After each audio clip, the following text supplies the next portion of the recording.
So one of the things that I so admire about him, I admire many things about him. He was a brilliant teacher. But I like him especially, as some of you would guess, because as far as we know, he didn't really have a teacher.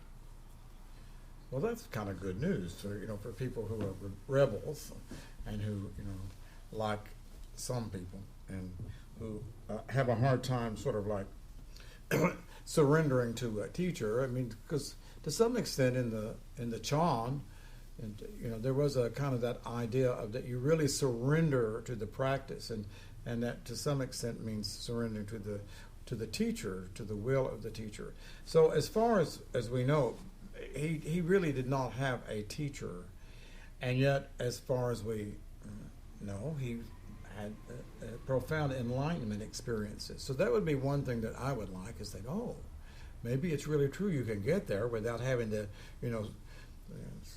let a teacher take control of your life.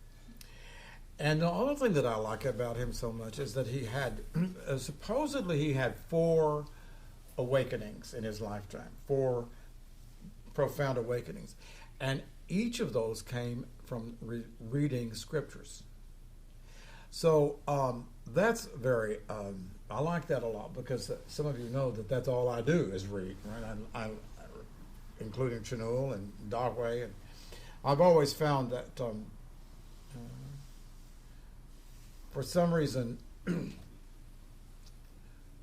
I just completely resonate to the teachings of an enlightened being. So that I always loved that when I discovered that this guy had these profound enlightenment experiences from reading scriptures. And I think the first one was the Platform Sutra of Dawei. And that's kind of interesting too, because Dawei, supposedly, this little guy in Canton, China, who supposedly was illiterate, and he was just selling wood on the street, and he heard a monk chanting the Diamond Sutra. Supposedly he became enlightened. That's pretty impressive. So, so Dawei was very drawn to Huinong, and then, and as I said, he had these profound experiences. So you can, when you study him, Dawei, you see that basically his teaching pretty much follows those experiences, those enlightenment experiences. I don't quite remember the way they go, but for sure the first one, and that would follow from Huinong, would be he emphasized the balance between prajna, right, and samadhi, and and for a good part of his teaching, the early teaching, I think there was like a group that called themselves, I think it's really true, the Prajna Samadhi Club. I like that. They were, some of his students together, and so that wouldn't be a bad club, would it? I mean, we belong to the Prajna Samadhi Club. What would that mean? The prajna would be the wisdom part of the mind, the awareness part of the mind. That's prajna. I've once read someone said, I don't know if I read it or not, I might have made it up, but that someone described prajna as really the mind that has sustained enlightenment. I mean, insight. You have an insight, you have over the periods of years, but over a period of time, that becomes prajna, wisdom. Wisdom is the result of, right, insight, series of insight. And then we know that the samadhi, and again, in Chinul's teaching, would be that we said it's the silent, quiet, tranquil part of the mind. That's the samadhi aspect. So to him, in the early part of his teaching, it was how to develop and balance those two, the alertness and the quietness, balancing both. We tend to, if we get too alert, the mind gets too active. If we get too quiet, the mind gets too sleepy. As I said this morning as I was walking, I really did have my mind had gotten, paradoxically, my mind had gotten quiet and still enough so that it started having insight, and then that made it too alert, right? So then all of a sudden I was just popping like this as we were walking, and it was like, wow. I came up with a couple of Dharma talks downstairs. Well, this is not good. So it got out of balance with alertness. It got overly alert, right, and then it got out of balance. So it's quite amazing. And as we sit, like in the earlier teaching, like if Chinul was working with us at this point, he would be working with you, trying to balance that to see what you need to be working on, your samadhi level or your prajna level. Some of us, everybody tends to have one more developed than the other. Everybody does. Some people have a quiet mind, and some people have an alert mind. And a quiet mind can go to what they call blankness, or just sort of like kind of nice, but just kind of blank. And then an alert mind can be just popping inside, but really restless. So that was the first thing. I mean, for maybe the first 20 years of his life, he taught that and emphasized samadhi and prajna. So could we do any worse? We could not do any worse. And then I don't want to go through all of them. He had he got to one of the higher teachings. It was what he called the no mind,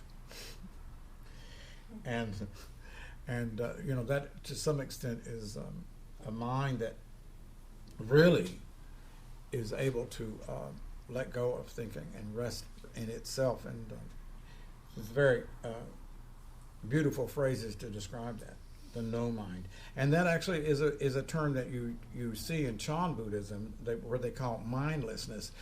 We think of somebody who's mindless as being, kind of like stumbling around and making mistakes, but what they refer to as mindless is not the opposite of mindful, but it's a mind that is no longer really, I don't know what the word would be, engaged in continual comparing, contrasting. I like this, I don't like that. And all of the activity of the mind would be actually what they call eventually moving towards the no mind. The no mind would be a pretty high state. The last thing that he came to, and this is just sharing. This is all just information, but it connects again to what I have been interested in.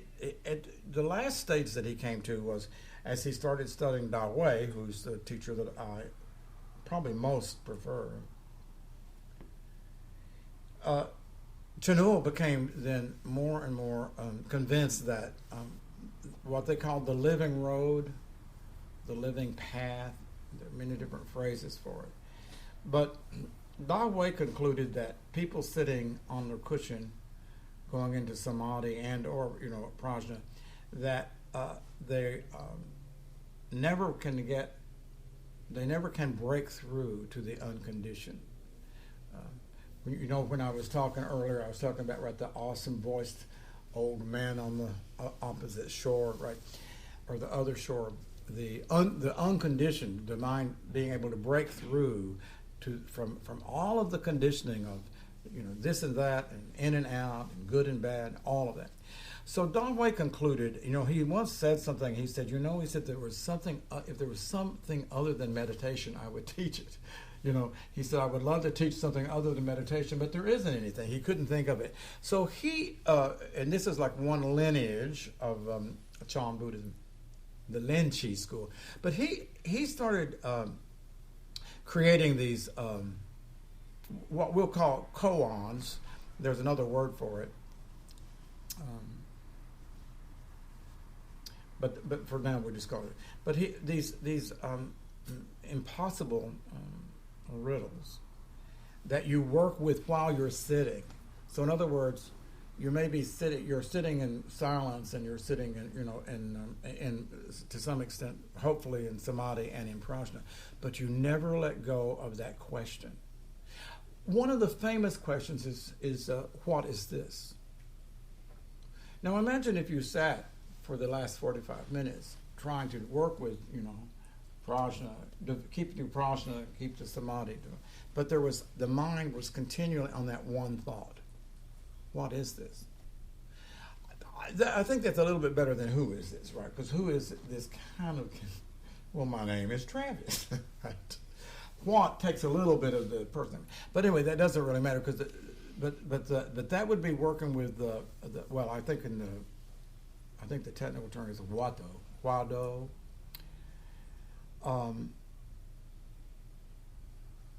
which would be just the key part of a koan. So imagine that you have a teacher that you're working with. Okay, now, so you start out, you need to have a teacher, and so you have a teacher, and the teacher gives you this koan to work on as you sit, and as you walk, and as you have your lunch, and as you go down to have your taco. You never let go of it. You never let go of it. You think it all the time. It becomes like this, and they say that it becomes almost like this burning thing inside of you. You can't let go of it. It's like an iron bar burning you inside. And I wrote something a long time ago. Some of you read maybe it was in the little book I wrote. I remember I was always fascinated with the conviction that's developed in the South at revival, where the preacher's preaching at you, and everything develops. It becomes very emotional, and some people have this extraordinary breakthrough. I mean, there's no question. You watch it, you see it. I played the organ for a million revivals when I was a teenager. People have these extraordinary experiences of something breaking through, and they do come to some sort of clarity. You can just see it in their faces. Their face just opens, right? And it always seemed to me that was very similar to what the old Chinese were doing with that wado, or that koan, inside that burning thing that you can't let go of. It becomes this conviction inside. You just have to answer it. You have to answer it, and you can't answer it with the rational mind. That's the problem. So you say, okay, what is this? Okay, so you're going to say, what is this? What is sitting here, right? Well, it's me, right? Whatever it is. There's no answer. There's no answer to that question except in the deepest wisdom part of the mind. It erupts. It comes forward as a knowing. So this was the last thing that Chinul. This was the last stage of his teaching that he became convinced that this was sort of like the ultimate technique, and he got that from Dahui, which was what Dahui said. And I said again, I just love it. He says, "I wish there was something other than meditation," but he couldn't think of anything other than meditation. Sitting someone on the cushion, right? But to him, these teachers, they became convinced that the more we sit and the longer we sit, we tend to get into this kind of sort of quiet space, empty space. And that part of the mind, or the profound knowing, the intuitive mind, sort of it can't break through. And so that's why they devised these techniques to give you something to be keeping the mind alert as you are sitting, and it's pretty brilliant.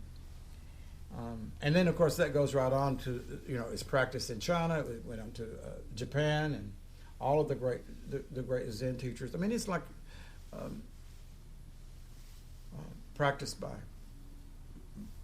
most Mahayana traditions.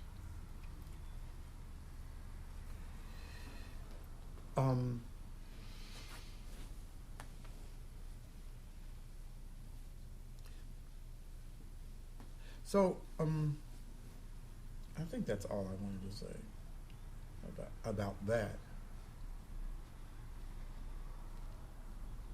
I think it goes against our grain, doesn't it? I mean, the idea. I mean, there's something that says I want to close my eyes and I want to. I mean, there's something. This idea that you close your eyes and you keep the mind active. It seems it goes a bit against our grain, and perhaps it's partly why we need a teacher. Partly why we need a teacher to help guide us through that process. So I want to give you a koan. And I love, this is one of my favorite ones. You've heard it before. A koan actually is just, it's like, these are all, you all probably know this. Probably no one in the room knows it. You all probably know this, that, so these were just recorded between a student and a teacher, for hundreds and hundreds of years. And the teacher would ask the student a question, blah, blah, blah, or whatever. but they were.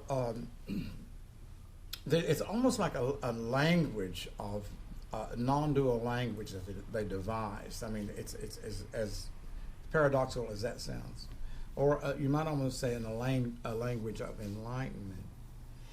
And they became increasingly difficult to understand, and I mean, because they were profound, and so they were recorded, and then. After these teachers died, and these students died, and these other teachers died, and these other students died, people started saying, well, this is really a great teaching device. So then they started repeating them, right, to their students hundreds of years later, and they became called public cases. It's a public, meaning that it's a public case. And so here's one that I love, and I thought that it'd give you an example of what they're doing, and would lead me then to talk again a little bit about a still forest pool. So this one teacher, now, and just get me, this is like, there are hundreds of these. There are just hundreds of these, and they're just all, I mean, some of them are like, you just scratch your head. So this teacher, this student, very bright student, they're always bright students, comes to the teacher and he says, well, teacher, and they call their teacher, I like that. Well, teacher, what do you do when there's nothing left in your mind? Would that we could be able to ask that, right? Well, a few of you. Of course, some of us are never right. I'm losing control, I can tell. All right, so teacher, well, what do you do when there's nothing in your mind? So what would the teacher say? What would an enlightened teacher say? Well, the teacher says, well, put it down. There's nothing in your mind. Put it down. So the student looks and says, well, how do you put it down if there's nothing in your mind? And the teacher says, I see that you still can't put it down. So, if then if we're going on with that, you might ask, like I said, well, what is it? What is it? What is that it that I can't put down? What is it I can't put down? What is it that you cannot put down? What is it that I cannot put down? So, that's a profound question, and that would be part of, like if you could answer that question, right? You could answer that question.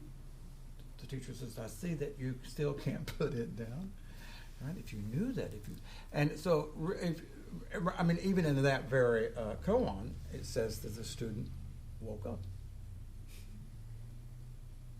It was precise timing, right? It was precise timing.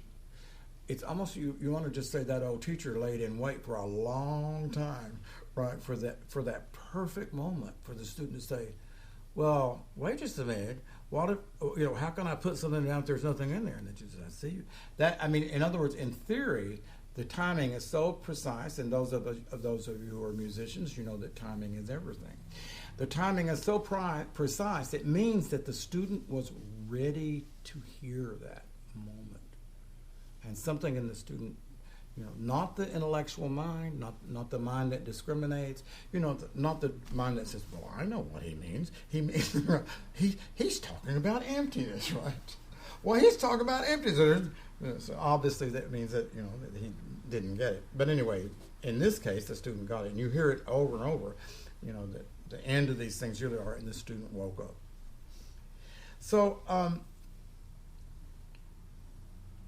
So I wanted to go back because I really enjoyed talking and sharing with you all in the morning that wonderful, wonderful description of this, of what Chinul calls the true mind. And I don't think that, and they just have tons and tons of descriptions of it. But I don't think anyone ever came closer than Ajahn Chah. He said, well, it's a still forest pool. And so that's kind of lingered with me as we've gone through the day. that still forest pool. And and so I don't know what I said this morning, I can't remember. But I was saying that it's still, right? It's clear. I described it as, actually luminous and or numinous, but it's clear, but it can reflect anything, right?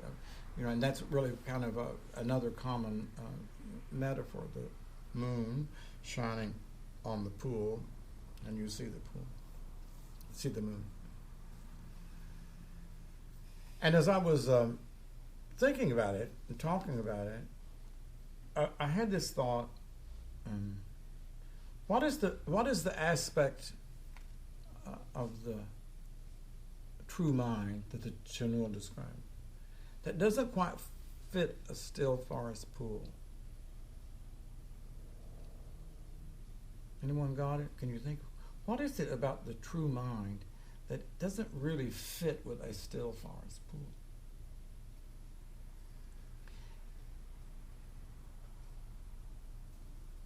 Is aware. It's always aware. It's aware this minute. We can't necessarily say a still forest pool is aware of itself, right? We can't really say that, can we? And that's, in some ways, to me, is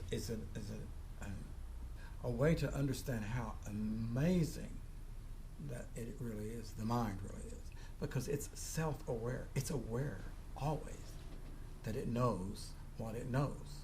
It sees what it sees. The still forest pool doesn't necessarily, if you describe it, it's a beautiful metaphor for the true mind, Chinul's true mind.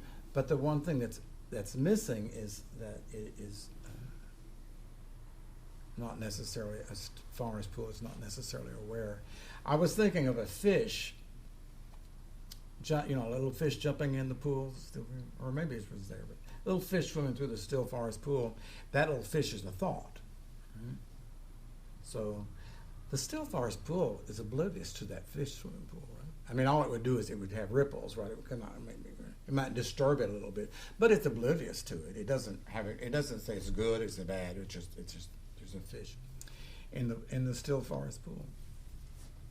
So I don't know about you all, but how many of you all had some fishes swimming in the still forest pool today? Did anyone have any little fishes swimming in the pool? Right?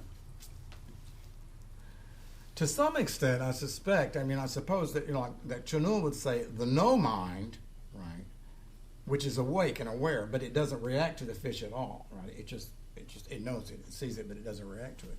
That would not necessarily describe any of us. So what I wanted to say also, as I was having these little series of fishes running through my mind, I used to talk about mindfulness as the process of when we're sitting, talking about when we have thoughts coming through our mind. Long ago I used to refer to them as fish. I've forgotten that, probably 10 years ago. I said, like if you think of us as sitting in a boat fishing, right? And so you catch a fish, and that really means, of course, the same thing as a thought that comes into the mind. And I said, you have two options when you catch a fish, right? You could let it go, right? You could just gently let it go back into the water. Or you could take it home and fry it and have a good meal of it, right? Saute it, put some butter on it, right? And have a delicious meal. Now, how often do we have a delicious meal out of those little fish? Too often. So that's why the metaphor of the fish kind of is fun for me. So then there's one more thing that I wanted to share with you all, and this is like the best of all, the very best of all. That still forest pool.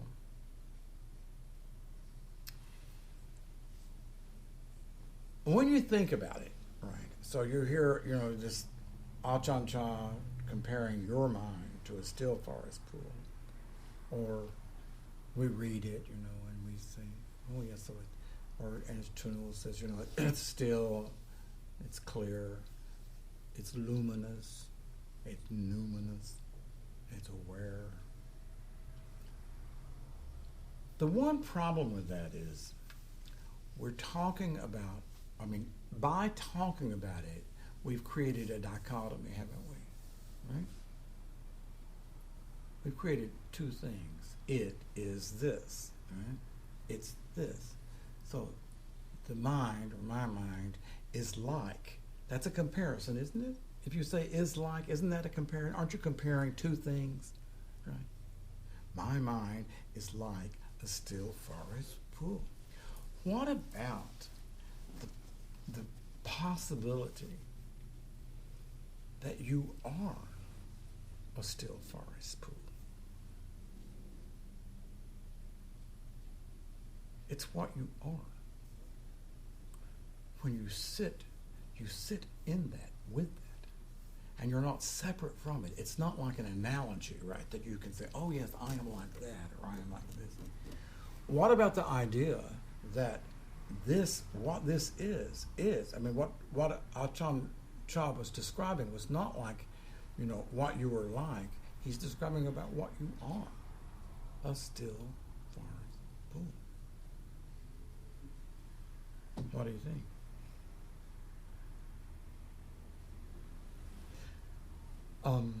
And do you dare believe that? Or accept that? Right? Do we dare to accept that? That's where the word faith comes in, which is like Chinul is one of his favorite words, faith. So,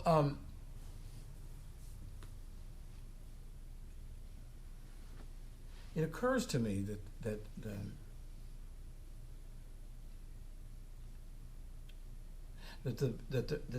the beauty of that description is precisely our ability to not bifurcate it, or not create it I don't know how to say these words. The truth of it is the non-dual truth of it, right? It's not like the duality of this is like that, or my mind is like a still forest pool. The non-duality of it is that is exactly and precisely what you are. Not a person. Not an ego, not a self, not a being. Those are called the four mountains, by the way. The four mountains are the false belief in a self, person, being, or soul. That knocks about everything out, doesn't it? I like that. Self, being, person, and soul. That's, so like, well, I'm not a self, I'm not a person, I'm not a being, I'm not a soul. Well, then what the hell am I? Maybe a still forest pool. Maybe what you are is continual awareness that was never born and is not subject to death. Can't die because it doesn't have a beginning. So then when the teachers say, describe to me, Kevin, describe to me, Jane, your original face. I would like for you to put that into words, okay, Andrew? Put that into words for me. I want to know that you see that, so just describe it to me. Right? Your original face.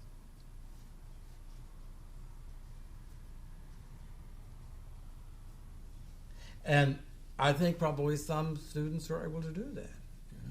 Maybe they pull their pants down, show their teacher their behind. Who knows? But